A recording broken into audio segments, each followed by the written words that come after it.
99% of the parents வந்து இந்த 4 type of parenting குள்ள தான் வருவாங்க.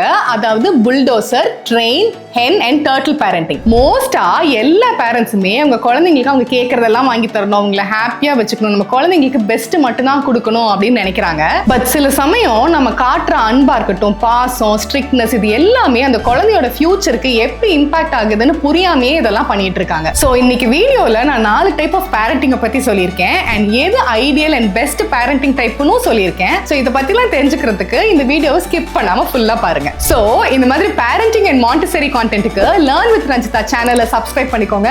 இப்போ வீடியோக்குள்ள போலாம். ஃபர்ஸ்ட் டைப் வந்து புல்டோசர் பேரண்டிங். இப்போ இமேஜின் பண்ணி பாருங்க, ஒரு புல்டோசரே இருக்கு. அந்த புல்டோசர் போயிட்டு இருக்கும்போது நடுவில் இருக்க அப்டிகல்ஸ், இப்போ ஒரு குப்பை இருக்கு இல்ல கல் இருக்கு அப்படின்னா வந்து அது எல்லாத்தையும் வந்து தள்ளி விட்டுட்டு அந்த பாத்தை கிளியர் பண்ணிட்டு போகும் இல்லையா? புல்டோசர் பேரண்ட்ஸும் இதே தாங்க பண்ணுவாங்க. ஃபார் எக்ஸாம்பிள் அவங்க குழந்தைங்க வந்து நான் ஹோம்ஒர்க் பண்றேன் அப்படின்னு சொன்னா, இல்ல நீ ஹோம்ஒர்க் பண்ணா உனக்கு கை வலிக்கும், நீ ஏன் கஷ்டப்பட்டு இவ்ளோ பிரஷர் போட்டு எழுதணும், நானே உன் கையை பிடிச்சி எழுத வைக்கிறேன் அப்படின்னு சொல்லுவாங்க. இப்ப சாப்பிடணும் அப்படின்னு சொன்னா கூட அந்த குழந்தை நானே சாப்பிடுறேம்மா அப்படின்னு சொன்னா கூட இல்ல நீ சாப்பிட்டா சிந்தும், நீ கஷ்டப்பட்டு சாப்பிடணும், ஸ்பூனை கையில பிடிக்கணும், இதெல்லாம் எதுக்கு நீ பண்ணணும், நானே உனக்கு அழகா ஊட்டி விட்டுறேன் அப்படின்னு சொல்லுவாங்க. சோ இந்த மாதிரி பேரண்ட்ஸ் எல்லாருமே என்ன பண்ணுவாங்கன்னா, ப்ராப்ளம் வரதுக்கு முன்னாடி அதை சால்வ் பண்ணணும் அப்படின்னு நினைப்பாங்க. ரொம்ப ஓவர் ப்ரொடெக்டிவா இருந்து அதை சால்வ் பண்ணணும்னு நினைப்பாங்க.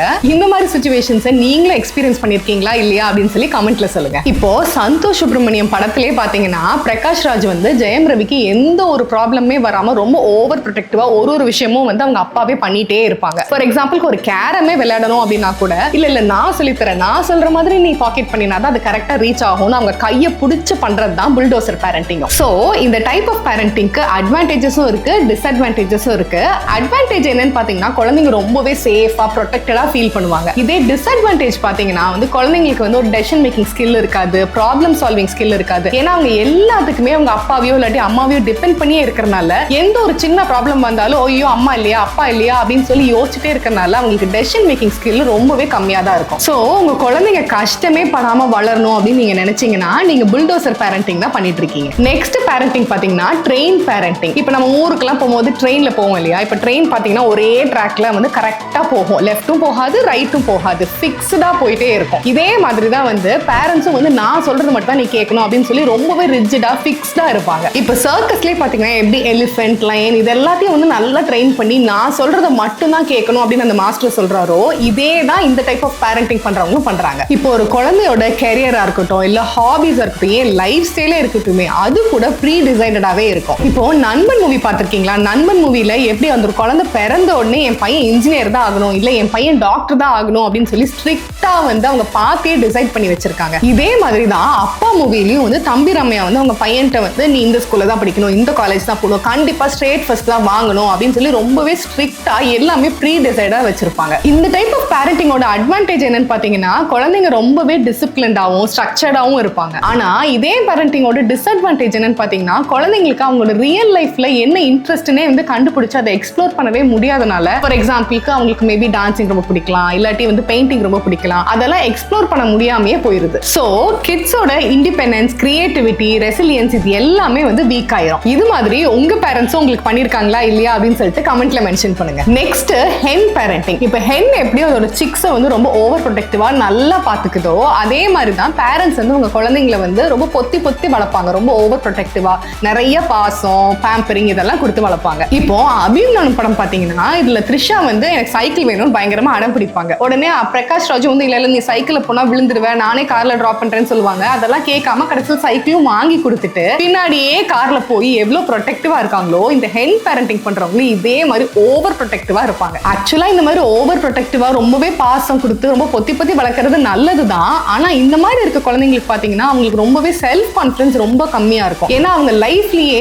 நோங்கிற வேர்டை கேட்டிருக்கவே மாட்டாங்க. இப்ப த்ரிஷாவே பாத்தீங்கன்னா அவங்க அப்பாக்கு வந்து சைக்கிள் வாங்கி தரதுக்கு இஷ்டம் கிடையாது, இருந்தாலும் நோ சொல்றதுக்கு பதிலாக சைக்கிள் வாங்கி கொடுத்துட்டு பின்னாடியே கார்ல போறாங்க. சோ இந்த மாதிரி குழந்தைங்களுக்கு நோவே கேட்காதனால அவங்களுக்கு லைஃப்ல நோ கேட்டா ரொம்பவே கஷ்டமா இருக்கும். இந்த மாதிரி ஓவர் ப்ரொடெக்டிவா இருக்கிறதும் டேஞ்சரஸ் தான். அதனாலதான் பழமொழியில கூட அளவுக்கு மீறினால் அமிர்தமும் நஞ்சு அப்படின்னு சொல்றாங்க. இந்த டைப் ஆஃப் பேரண்டிங்ல யாரெல்லாம் வளர்ந்துருக்கீங்க அப்படின்னு சொல்லி கமெண்ட்ல சொல்லுங்க. லாஸ்ட் டைப் வந்து டர்ட்டில் பேரண்டிங். எப்படி ஒரு டர்ட்டில் வந்து ஏதாவது ஒரு டேஞ்சர் வருதுன்னா வந்து அதோட ஷெல்குள்ளேயே அது போய் ஒளிஞ்சுக்குமோ அதே மாதிரி தான் இந்த மாதிரி பேரண்டிங் பண்றவங்க என்ன பண்ணுவாங்கன்னா உனக்கு ஒரு ப்ராப்ளம் வருதா அப்ப நீயே அதை சால்வ் பண்ணிக்கோ, நீயே ஒரு ஷெல்லை கிரியேட் பண்ணிக்கோ அப்படின்னு சொல்லி குழந்தைங்களே நீ டெசிஷன் எடு அப்படின்னு சொல்லி ரொம்பவே ஃபிளெக்சிபிளா வந்து பேரண்டிங் பண்ணுவாங்க. இது எந்த மூவியோட கனெக்ட் பண்ணலாம்னா, இப்போ எப்படி அப்பா மூவில வந்து சமுத்திரக்கனி வந்து அவங்க பையனுக்கு வந்து ஸ்டார்டிங்ல இருந்தே நீ நிறைய எக்ஸ்ப்ளோர் பண்ணு, நீ தனியா வந்து பஸ்ல போ, தனியா நீயே வந்து ஸ்கூலுக்கு போ அப்படின்னு சொல்றாங்களோ, இதே மாதிரி தான் வந்து டர்ட்டில் பேரண்டிங் பண்றவங்க அவங்க குழந்தைங்களை நிறைய எக்ஸ்ப்ளோர் பண்ண விட்டுட்டு ஒரு ஸ்டெப் பின்னாடி இருந்து அவங்க குழந்தைங்களை வாட்ச் மட்டும் தான் பண்ணுவாங்க. இவ்வளோ ஃபிளெக்சிபிலிட்டி கொடுக்கறனால அவங்க குழந்தைங்களுக்கு நிறையவே இண்டிபெண்டன்ஸும் கான்ஃபிடன்ஸும் வந்து நல்லாவே டெவலப் ஆகுது. ஆனா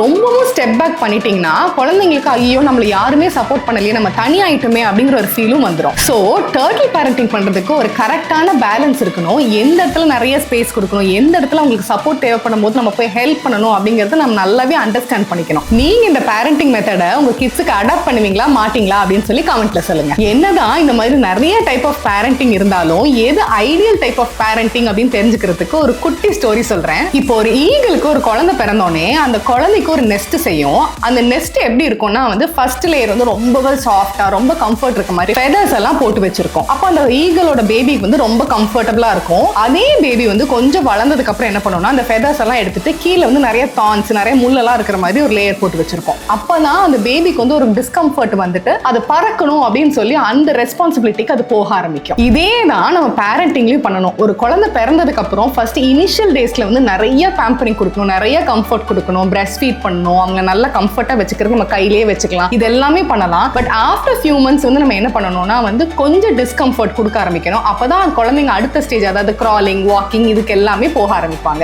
ஏர்லி இயர்ஸ்ல அவங்களுக்கு இந்த சாஃப்ட்னஸ் தேவைதான். ஆனா லேட்டர் ஸ்டேஜஸ்ல அவங்களுக்கு நிறைய டிஸ்கம்ஃபர்ட் ரெஸ்பான்சிபிலிட்டி சேலஞ்ச் இதெல்லாம் தேவைதான். அப்பதான் அவங்க ரியல் லைஃப்க்கு அவங்க ரெடி ஆவாங்க. இப்போ நம்ம சமைக்கும் போது எப்படி வந்து உப்பு புளிப்பு காரம் இது எல்லாமே வந்து பேலன்ஸ்டா இருந்தாதான் அந்த டிஷ் வேற லெவல்ல இருக்குமோ அதே மாதிரி தான் நம்ம பேரண்டிங் ஸ்டைலும் இருக்கணும். ஸோ இந்த 4 டைப் ஆஃப் பேரண்டிங் அதாவது bulldozer, train, hen and turtle இந்த 4ல உங்களுக்கு எது சூட் ஆகும்னு நீங்க நினைக்கிறீங்களோ அதை கமெண்ட் பண்ணுங்க. ஆனா ஒரு டைப் ஆஃப் பேரண்டிங் தான் கரெக்ட்ங்கிறது கிடையாது. சிச்சுவேஷனுக்கு ஏத்த மாதிரி பேரண்டிங்கை மிக்ஸ் பண்ணி பண்ணணும். அதாவது டேஞ்சர்ல இருக்கும்போது புல்டோசர் பேரண்டிங், இதே டிசிப்ளின் பண்ண வேண்டிய இடத்துல வந்து train parenting, love and comfort தேவைப்படும் போது ஹென் பேரண்டிங், இதே வந்து நிறைய இண்டிபெண்டன்ஸ் அண்ட் கான்ஃபிடன்ஸ் கொடுக்கணும் அப்படின்னா டர்ட்டில் பேரண்டிங். ஸோ இந்த மாதிரி இன்ஃபர்மேட்டிவான பேரண்டிங் அண்ட் மாண்டசரி கான்டென்ட்க்கு லேர்ன் வித் ரஞ்சிதா சேனலை சப்ஸ்கிரைப் பண்ணுங்க.